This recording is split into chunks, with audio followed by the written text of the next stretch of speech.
So I'm going to start with a question, and then I'm going to zip it, because I want you all to ask questions. So one comment/question that I want to bring into this that I think is actually really important, and we haven't done it yet here today, so I want to do it a little bit, is talk about market value and the economics of how this works. Anybody who's talked to me in the last 6 months, when you send me an email and I write back and I say, I can't meet with you because I'm writing these books, that's a lot of you. I'm finishing a book on comedy and social justice, and I have another book coming out about documentaries and social change. And both of those books grapple with historical moments where social justice struggle was visible, and also the media platforms were changing. So the beginning of television, the beginning of the digital era. And so what we see is a parallel moment. So the marketplace, the big entertainment stories that we see, largely funded and produced out of Hollywood, those didn't just happen. They happened because new storytellers needed to be created to fill the space. And so the culture shifted also because there was market value in it, because it was real economics. So what I want to ask you all, I don't even know if it's a question, it might just be a comment, and I want you to reflect on it, is what also is happening is that economic power is being illustrated quite dramatically. People are showing up, they are going to see Black Panther, they are watching these shows, and so Hollywood doesn't just change because Hollywood's nice. Hollywood changes when the money looks different. So I just want to, it's not only, you all can tell that I worked there, right? A little cynical. I'm not completely cynical. I think Hollywood is obviously a sub-theme of what we're talking about, but I wonder if you can reflect on that. There's a need, yes, to change the pipeline, but there is a need to occasionally shame, as in the R. Kelly series, The Work, The Color of Change, and others did. But I wonder if you could reflect on how important it is to constantly demonstrate that the economics call for these stories, and they honor and support these stories, not just that Hollywood recognizes that these are amazing stories to be told, if that makes sense. Anybody can reflect on that. So I'll start. I think Black Panther, you raised Black Panther as an example. And I think it's really important to think about the projects that don't get done. When you think about the economics, I think that oftentimes the economic is a reality, but when and I mentioned the idea of being greenlit. When I talk to creatives and I talk to individuals of color who are in that space, what I hear often is there's a number of projects being greenlit where economics is not a consideration, where there's a project by a white writer who just walks into the room, gives the idea, and that's all they have to do, and then they walk out and they get greenlit and they start working on it. And the economics is, there's a number, if you look at that, if economics is a real consideration, look at Mojo box office and look at what has been successful and what has not been successful. There are a number of white films that have not been economically successful in the last several years. But when you look at it, that isn't a consideration for whether or not those projects get greenlit. So I just want to be careful that, yes, I agree, economics is a key part, but there's a number of great projects by people of color that should be greenlit that may not need an economic incentive behind it. Yes, it's amazing. Black Panther broke records, and I think it's great. I think it's really important to always consider economics when we think about power, and we're building power. But at the same time, that has been the same thing used to limit and to box creatives of color in to say that their projects aren't worthy of being greenlit. And I think that's really important to be mindful of. Yeah, you know, I think when you look at sort of the stats of sort of how profitable content by people of color actually is, it does actually rise to the surface what I believe to be true, which is that the rules of Hollywood, we think it's about money. We think that money is what is driving a lot of decision making, but actually, given given the fact that Hollywood is still, in terms of like the sites of power within the industry at studios and networks, is still really driven by the vision and desires of mostly white men over the age of 50.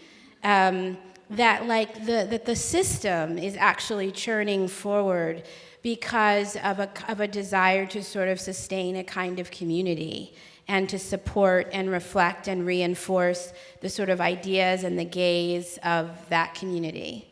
And I think that that's actually a more powerful driver than how much money a movie is making or a television show is making. And I think, you know, there's a cynical way to look at the role that finances have in you know, in the decisions that are being made in the entertainment industry. And I think it's important to sort of embrace that and really dig into it and create sort of the power analysis and strategy to break it down, to dismantle it. One of the things that I'm really interested in terms of like the kind of positive role of our focus on money in the industry is the way that there's like layers of profit analysis. There's the like, how much money are we making off of this particular property? And then there's like this other layer, you know, and colleagues at Nathan Cummings Foundation are looking at this from sort of accountability at the corporate level, at the stakeholder investor level. There's this other layer that is about like reputation in relationship to stakeholders, and the perception of relevance within kind of broader culture. So you see, for instance, some of the choices that, you know, somebody was mentioning earlier, that Netflix is making a decision about, you know, really investing in storytellers from Native communities or Black communities or Latino communities. And that's maybe a little bit about money right now, but it's or about the particular profitability of a particular property, but it's more about Netflix's need and desire to appear absolutely relevant, connected to the emergent trends of where the industry is going, right? And that has been their brand. We saw this before everybody else, right? And now everybody's scrambling to catch up to them, right? So they have to stay on the outer edge of the vision for where we're headed. And some of the work to be more inclusive is actually driven by that, which is the reality of the world we live in. So there's a little bit of a cynical press in that, but it's also a positive incentive that is moving a lot of network streaming services. The example about Amazon giving the first look deal to Heather Ray, there is something in that that's also about a different kind of power incentive that actually is working to the advantage of historically excluded communities. Yeah, I completely agree, actually, with Bridget and Rashid. I don't have a ton to add, but and I wish I had the exact fact, but I mean, the point is that people of color have been watching and consuming media and films for a long time, and that hasn't dictated what shows up on screen before.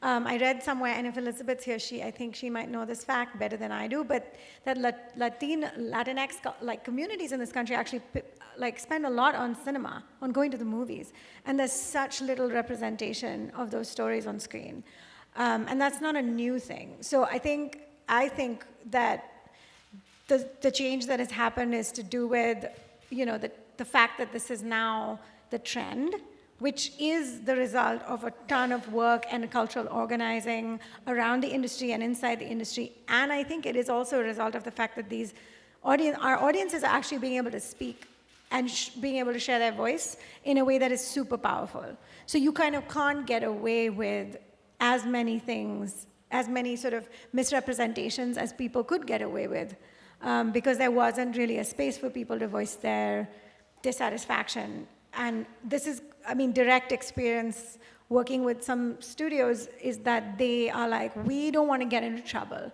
so please help us so that we don't get into trouble. So that's literally why, that's what I mean, that's the thing we hear. I would add and really speak more just to television, because that's what we do. But the shift of financing of media from advertisers to the public, what Oscar Gandy years ago called a paper society. So you don't just subscribe to Netflix, it's Amazon and Hulu and, go on. Disney Plus and CBS Digital Access and all these. So if you want that. So that's the downside. Who can afford that? Which ones do you choose, et cetera? But then there's the liberation, so that we see on broadcast television, it's Dancing with the Stars and more reality and mass stuff. So that in these spaces of the streamers, they're hungry for talent, and they're seeing that their subscriber base does want Aziz Ansari and Hassan Minaj and Hassan, sorry, I always say his name wrong. And signing, Kenya Barris and Shonda and Ava, and so there's a real play for storytellers who can create original, fresh content, and what Bridget's saying, being out on the cultural front of that, I really agree.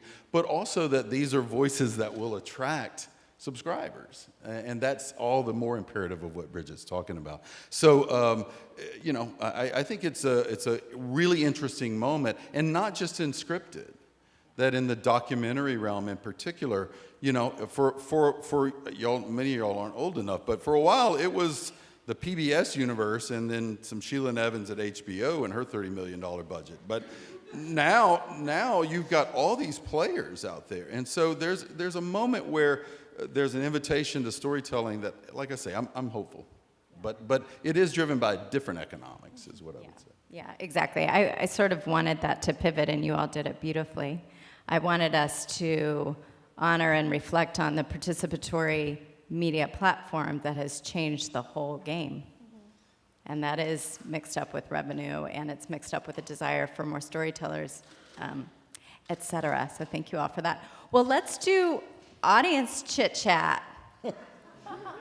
I see Erica, my graduate student, with a very enthusiastic hand raised. Get her a mic, y'all. As she just said, I'm Erica and a very enthusiastic graduate student. Actually, my capstone is in framing social movements in the media, so a lot of the things that you're saying is very relevant. I spent some time at the border volunteering. But my question is, how do you build credibility to get access?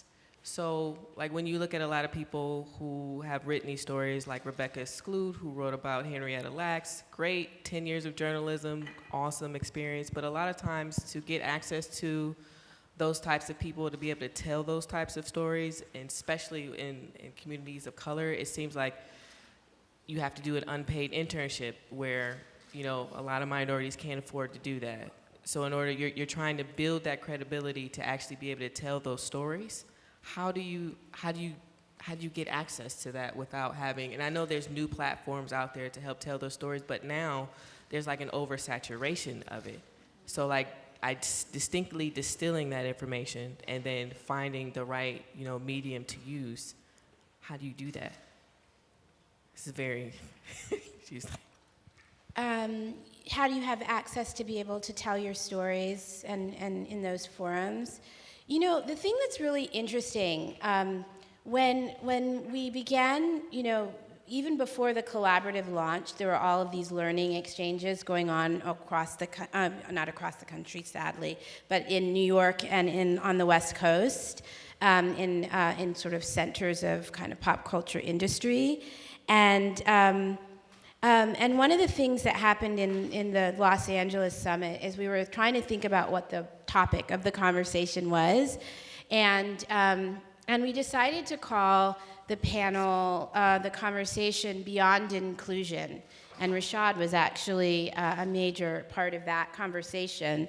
And the reason is because we had this kind of gut instinct that the inclusion conversation in the industry, which is related to access conversation, was too narrow and actually might be a little retro, And so what we had the instinct is that there was something beyond inclusion that we should actually be turning our sights on, particularly as people coming out of a social justice mindset. Like beyond inclusion, is there some form of justice that looks different, right? And so we kept asking that question. And what has become clear in working with a lot of grantees and other artists in the industry is that what lies beyond inclusion is innovation, right? So access, for instance, is like being able to get into the party, right? And inclusion is being invited to the party. And if so, then innovation is throwing the party and maybe transforming how that party gets thrown, right? And what we're seeing is across a lot of communities that have been historically excluded from the industry that currently exists is that they have naturally moved into the innovation space. So Issa Rae, who's a grantee of the collaborative, didn't knock on a door. She built a whole house over here and invited people to that party and created an entire kind of media company, empire really, inside of Issa Rae Productions and the new venture Color Creative, which is a home for emerging content creators of color. And it was out of necessity, but also because there was a space to be something beyond what the industry thought she could be if she went and did it on her own. And across all of the different communities that we work with, we see that impulse leading for artists now. And so I think, the question of how to get into a writer's room or how to get into the company that's doing that, there are routes. They're kind of broken in some ways, the kind of formal routes of inclusion, kind of diversity inclusion strategies. But what is also emerging is an entirely different set of pipelines and pathways that are focused on that innovation space. There are a lot of places to hone your craft and get content in front of mass audiences that are not in Los Angeles. We just funded an organization called Open TV that is based in Chicago and at Northwestern University, that is a hub for content creators who are people of color, queer, trans people who are making episodic web series for audiences of millions of people through niche digital platforms that are specifically for different communities. So that's an entire kind of wealth of community and access, but it is a space that assumes that your genius, your creativity, your innovation is the place to start, rather than conforming yourself to the room, the party that's already in action. I just wanted to second everything. I'm glad you mentioned Color Creatives and all the work that Pop Culture Collaborative is doing. I also want to shout out my homie Sonia Childress and Firelight Media and Producers Lab, because they've done amazing work helping provide pathways for people. I think the key, we talked about money, but I think equally is relationships. And I think that it'll be a failure for us to suggest that somehow, I agree 100% everything Bridget said, but I also think that there's a privilege in relationship, and a number of us have relationships that others may not have access to, and access is a combination of resources, it's a combination of innovation, it's a combination of relationship.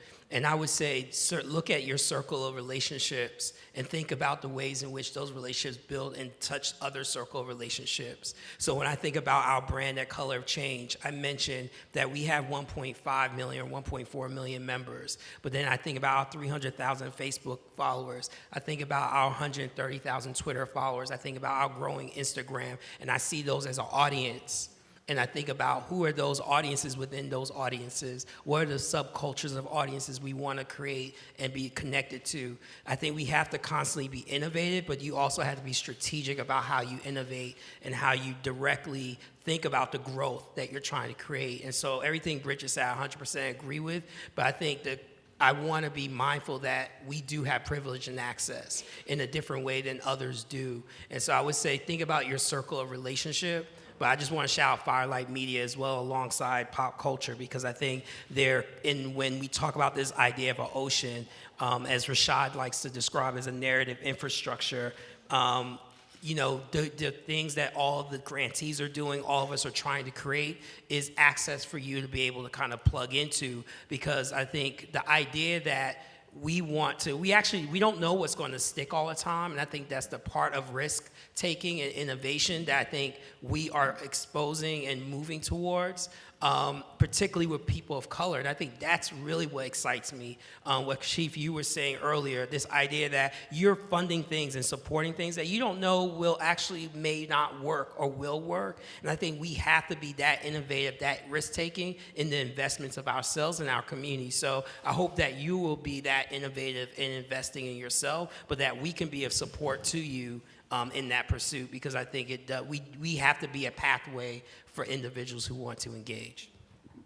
Just want to add real quick that Sonia is speaking tomorrow. She's actually our closer. So in case any of you wanted to sleep in, I don't recommend that. I just wanted to add that. I feel like I'm too tired to pick the people. But I see Mick.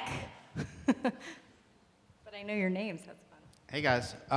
So quick question, not to be a sort of Debbie Downer here, but it feels like the innovation that's gone on and the community that's been created that has been exploring how to effectively influence Hollywood and create narrative change has largely been, in an intentional way, has largely been on the left, and has seen Hollywood as a more conservative force that needs to be changed.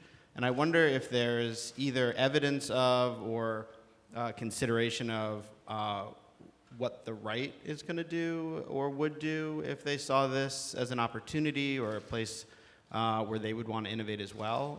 Obviously, within the conversation, right, the right always talks about Hollywood as being a left-wing place, and then those of us who are seeking to influence see it differently. But the ways in which this community, right, has been very deliberate about trying to move Hollywood or utilize the power of Hollywood to advance some of our narrative change efforts. Is there a reason why this couldn't be duplicated by those with very different politics? And what does the future of that look like?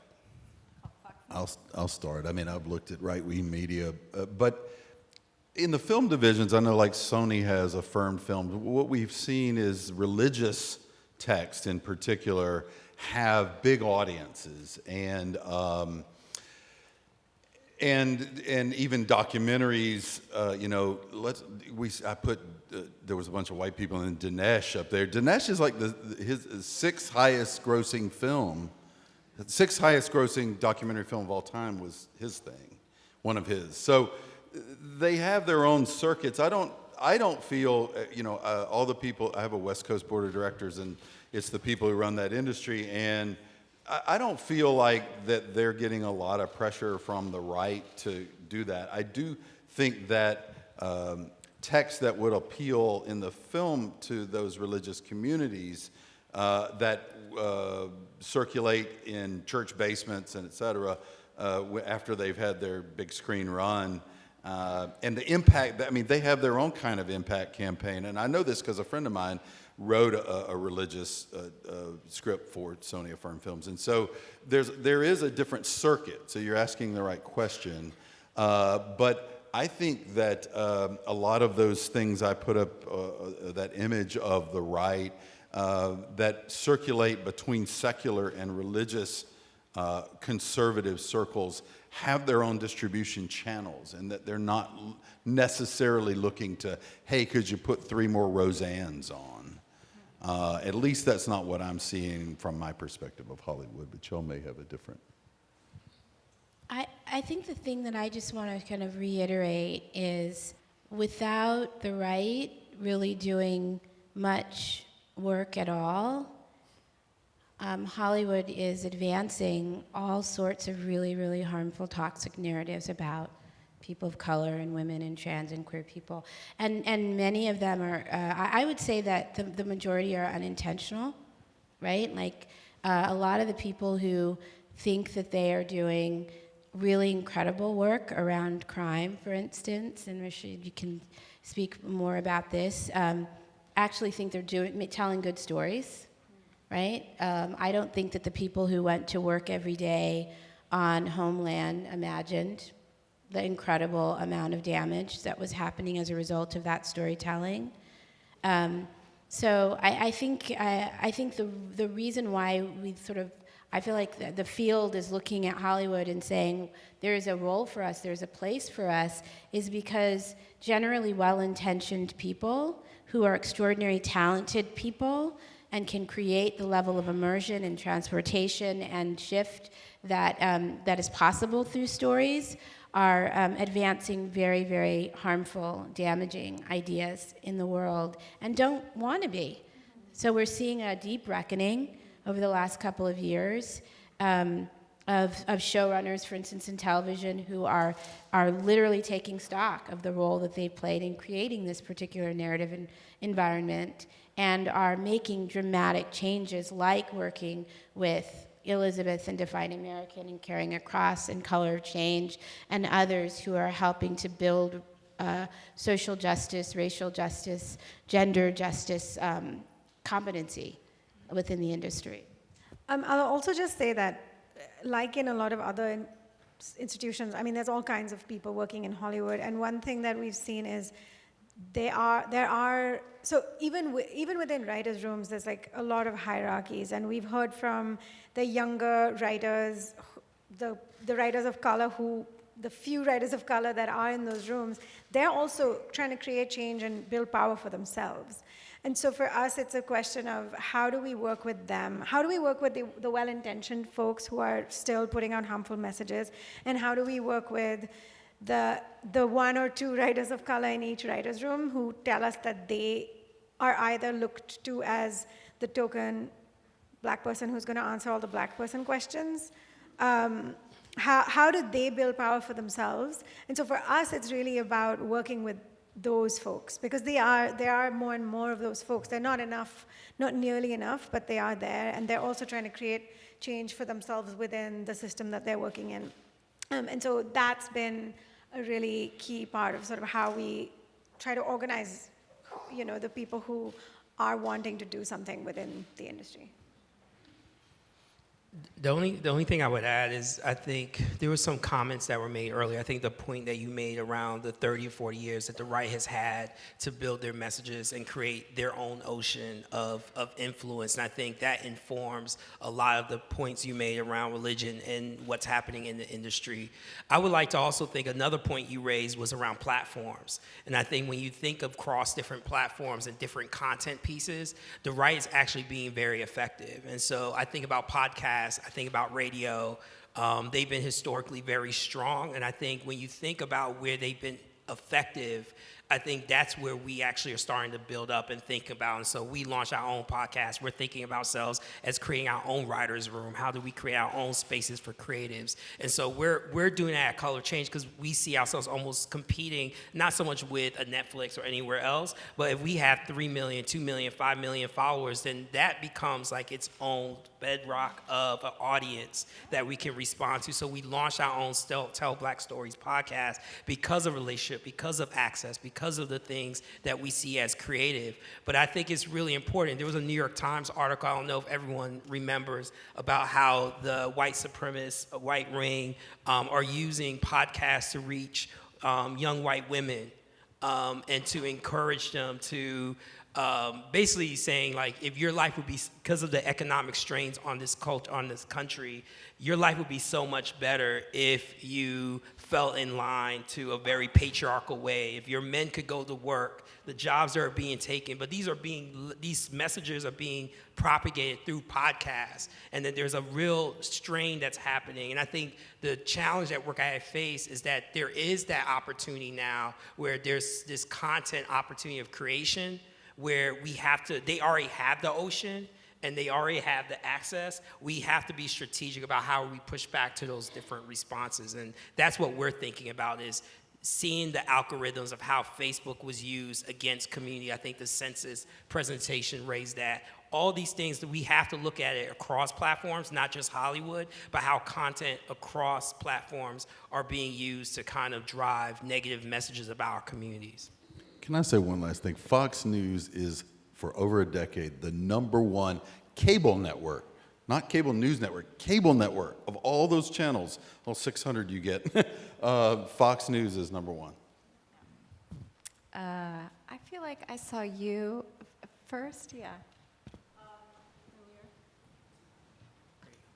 Thank you. I'm working on a number of films, but another film on which I'm working also deals with powerless people who are Palestinian. I'm working with a Palestinian filmmaker on a film called Return to Ramallah. And there, I just would love any ideas you might have when you're dealing with conflict. I mean, conflicting perspectives that essentially make it really tough for Palestinian story to come out and to be heard because of the competition from in a very difficult situation in the Middle East. I mean, that particular situation. So that is, it makes it doubly difficult for that particular group. And it's not just Palestinians in Gaza or Ramallah, but it's also, or the West Bank, but it's also Palestinian immigrants. I mean, a huge there are millions of Palestinian refugees abroad, and they have a very tough time settling in as in their new countries because of the fact that the whole issue within the Middle East is not settled. And so it's how to tell their story, how in a way that people can hear when it's one of such conflict, when the other side, when the different sides do not want to hear their perspective. Okay, thank you. I think it's the gaping hole. I was so sad when Al Jazeera America, or whatever they're calling it, closed. AJ Plus still puts out videos, but I think you're pointing something that's very absent in the American media palette is a robust conversation about one of the world's most volatile and dangerous conflicts. And I wish I had great answers, but I think it's a failure of our media system for all kinds of reasons. I mean, I agree, but one thing I'll say just in terms of like alternate platforms, I have seen young Palestinian Americans doing some like amazing storytelling that shows up kind of not in mainstream spaces because the mainstream spaces are not telling those stories, but I mean, there's people sort of writing music, there's people making short films. Again, it doesn't get the kind of scale of visibility, but I know that, I feel like there's an age, when it comes to alternate platforms, there is something happening sort of in people under the age of even like 20, and I have seen some really great storytelling from young Palestinian Americans. Yeah. Yeah, I've seen, I just gotta agree, the media environment is not welcoming, and that what I've seen most innovatively, I always think about where's the soil that is the most friendly for you to actually engage, and I think there's still not a friendly space for the conversation, and I think what I have seen is outside this country, whether it's Europe or elsewhere, there's more engagement to have a real serious conversation around the conflict. And I think maybe there's an opportunity. As you were speaking, my question was, have we seen maybe this is the moment for that, to have a conversation within a film being created or something being created? Maybe it is that tension spot because there's an absence of it. Maybe there's a moment for it, was a question that I had in my head as you were speaking. I think we have time for maybe 2 more questions. I feel like, Filippo, I saw you. And apologies if I don't get to everyone. Okay, thank you. Filippo Trevisan, I'm a professor here in the School of Communication and one of the CMSI fellows as well. So I'm going to link back to something Katie said about the participatory turn, which I thought was really interesting coming across from a lot of your presentations. In a lot of the work I do talking to advocacy organizations here in DC who want to include storytelling in their work, this is what they're trying to do, right? Going out to social media, ordinary individuals, inviting them to share in their story. But one concern that there is that, by doing that, we're asking people who are private individuals, often in a vulnerable or difficult position in their life, to put themselves out there. And unfortunately, there are way too many people out there on the internet who have too much time on their hands to then attack them, right? And so I'm wondering, this is one of the concerns that organizations are trying to grapple with, what kind of how to diffuse these situations and so on. And I was wondering whether you've found yourselves ever in one of these uncomfortable situations and unfortunate positions, or if you've given some thought to it, if you think about it. And what do you think can be done to help, or what you would like to see other stakeholders in this process do? So platforms, for example, right? Twitter has become better at it. Facebook is really not very good at it. But I'll leave it at that. And I'm interested in hearing what you've got to say. I'll say that it's really important to create the right container and the right sort of ecosystem if we're asking people to share their stories. The ecosystem or container that is created is super duper important because, I wouldn't ask people to share their stories without knowing that we've already built a community that will sort of step up and support them when that happens, because that happens all the time. So there's two things. One is, I think, what happens when we ask someone to share their story for the first time and they do it? And then what do we do with them? Do we just leave them in that situation because it gives me something to put on a slide? Or so what is the kind of infrastructure that we create before we ask them to share their story? So how do we take it from that online sharing to an offline situation? So at Caring Across, we are focusing on caregivers and getting caregivers to kind of understand their story within a bigger system. So we actually have someone whose role at our organization is to actually follow up with that person on an individual basis. So Jesus, who wrote to us, he wrote to us privately, but he's now been on a phone call with this organizer who's on staff, and then they'll figure out sort of what's the best next step for that person. Obviously, that's extremely resource intensive, but it is important because we're taking people who have never shared their story. So this is a man who's never talked about his isolation as a caregiver. He's never really thought about it in that way. And so we are responsible then to figuring out how do we sort of bring him into a system and bring him in the way that makes sense, meet him where he is and bring him in a way that makes sense. And similarly, the digital infrastructure that we create for that story to be shared, there should be people who aren't just our staff, but who are kind of active members of our community who will step in to that Facebook comment thread, who will step up and sort of,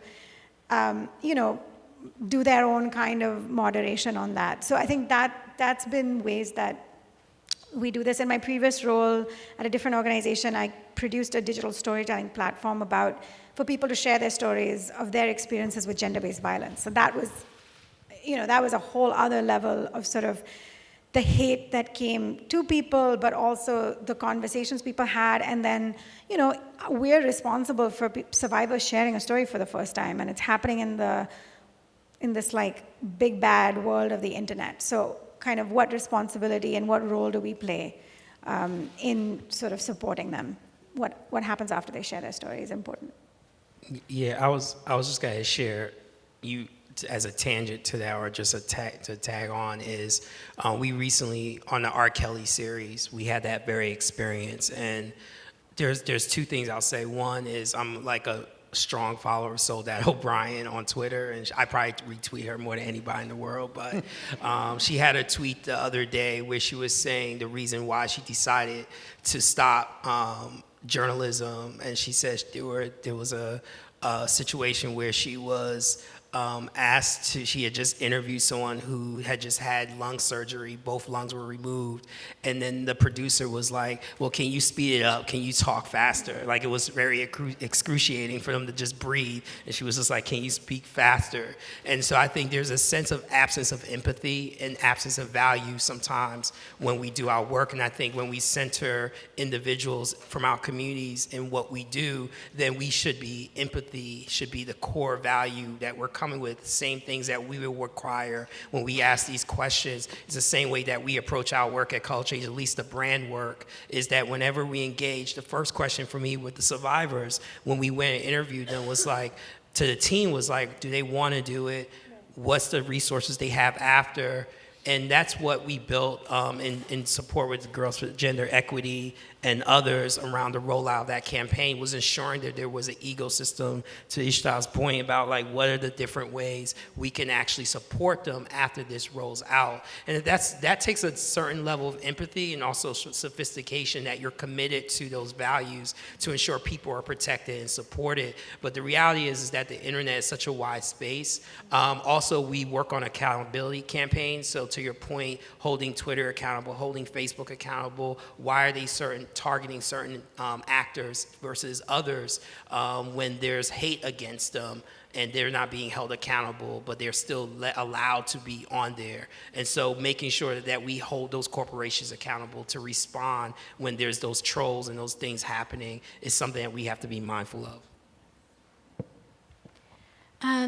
The thought that came to my mind is there was an interesting transition point maybe in 2012 when in the social justice world, where people started to kind of discover the power of fiction as a truth teller, right?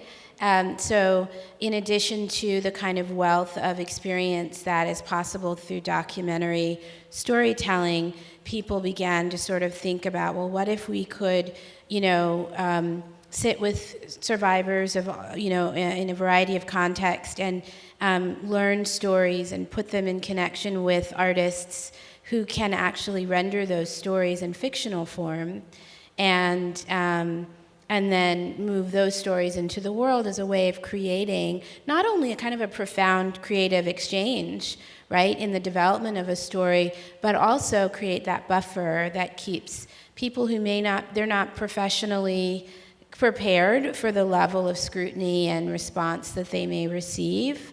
And I feel like I've seen over the course of my work that model of engaging survivors in artistic process, even at the pop culture level. Elizabeth mentioned bringing undocumented immigrants, for instance, into a writer's room. And the impact of that choice was that millions of people were able to engage with a single person's story, or maybe a small group of people's story. And so if audience and reaching larger audience and reaching beyond the choir is a part of our goal, then fictional art can also help us to do that, and may also address some of the security issues that come with survivor storytelling. Peabody, can I say one last thing, Katie? Peabody gave an award a couple of years ago called, that it was a very short piece called More Than Mean. And, is it Jimmy Kimmel or one of those guys does reading mean tweets and the troll culture for laughs, but this wasn't funny at all. These were women sportscasters and the trolling and the horrible things that were said against them. So it was in essence a PSA. And cyberbullying, I think it's a culturation. I think that as a, you would like to think regulatory environments, and right now we're asking the big ones to self-regulate, and we see how that's going. But there will be cyber, we've kind of missed the cyberbullying opportunity that the First Lady could have done when her husband's the biggest troll out there, So what I would suggest is the more that organizations produce messages that show what troll culture and how harmful it is, and that we're indoctrinating people like my 12-year-old kid that those things are harmful.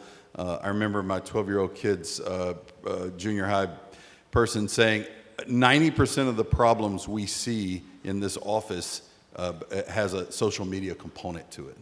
So your issue is very powerful, and we as a society are just starting to grapple with that. But I think there will be a pedagogical dimension that all media producers are going to have to engage in. Thank you. I think we are. All right, do we want to do one more? I don't know who I saw. Mishan, maybe you. Hi, I want to talk about children's and family programming. For example, Coco could be a story of caregivers as well as talking with children about death. Can you cite examples of children's and family programming, or where there is a need for more representation, more stories that can reach across families and different experiences? we gave Doc McStuffins an award, that the First Lady touted that. Peabody, one of the things we try to do is children's programming. I'm trying to think of, are you saying specifically of inclusive types of? Yes, or is there a need, I think we need to there's a need for more attention to children's programming, since that is usually the first point of entry into content. And I notice even when parents are at dinner and the kids will get restless and they'll turn on their smartphones to a video, and I'm like, okay, what are they watching? What kind of information are they taking in that moment? I just want to say real quick, part of what I've learned through my own children, this is such a profound question, and I deeply appreciate, sorry, I'm breaking my own rules. I'm saying something. I think this is a deeply uninvestigated area, because what they're not watching is children's programming. They're watching YouTube, where we know people are radicalized. So that's what kids, if y'all have kids that are 12 or 13 and 11 like my kids, they're not watching what Nickelodeon and the networks are putting out. They're watching this stuff on YouTube, and I think we don't know anything about that. I'm not a person who studies children's programming. I'm sure there's a scholar who's doing this work that's amazing, but I think that's unexamined. I don't think we know very much about that littlest audience. We gave another award to the unexplainable, what is it, Mars Patel. It was basically 1930s radio for children, and the producers of the show said we're intentionally trying to return to getting them away from screens, and so all the people on the board who had children listened to them. So I think there's the spaces for the creative in the digital to tell those types of things, but it is a dearth, and one of the things we try to do is lead parents to say these are the nominees and winners that are doing quality children's program.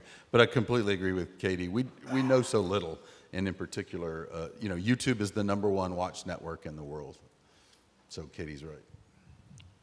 The only thing I would add, I wanted to shout out my team, the social media team, and just the Hollywood team. And there's someone on our Hollywood team, Kristen Marston, who has joined us, who was with Divine American.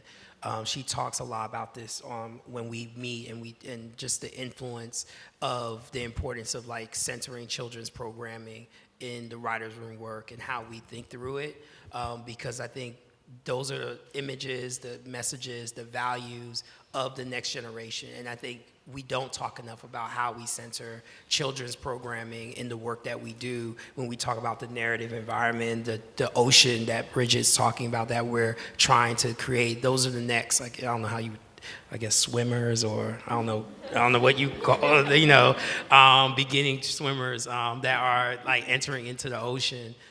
We don't know yet what they're exposed to, but YouTube is where most young people are right now, the DIY stuff, those different things. And so I think we do need to be more investigative about that when we think about the future. I'll just say one thing. There's an organization, I think they're called Common Sense Media. So they actually focus on studying children's television programming and the impact of that on young people, and they do a lot of work on gender specifically and gender norms and how those get formed very early. But in terms of kind of working in writers' rooms, I've actually been, as part of the coalition I'm a part of, which is called Storyline Partners, and many of us are members of that.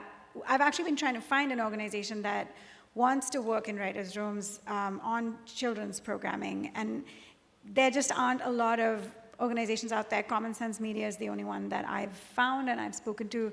They've done a lot of research and analysis. They bring out a lot of reports, but they don't necessarily work on, as far as I know, on the creative side in terms of actually shaping programming. But I've been talking to them to see if they're interested in doing that. One thing that I'll note, just as maybe a person to contact, Sesame Street is an obvious space where a lot of the innovation around children's programming has happened, and globally. But Ashita will be familiar with this, a woman who is quite a trailblazer in the culture change space. Her name is Shonali Khan, who used to be the head of a human rights organization called Breakthrough in India that was a trailblazer in the use of pop culture strategies to shift norms around domestic violence and child marriage and a number of issues, has now moved over to be the head of Sesame Street India.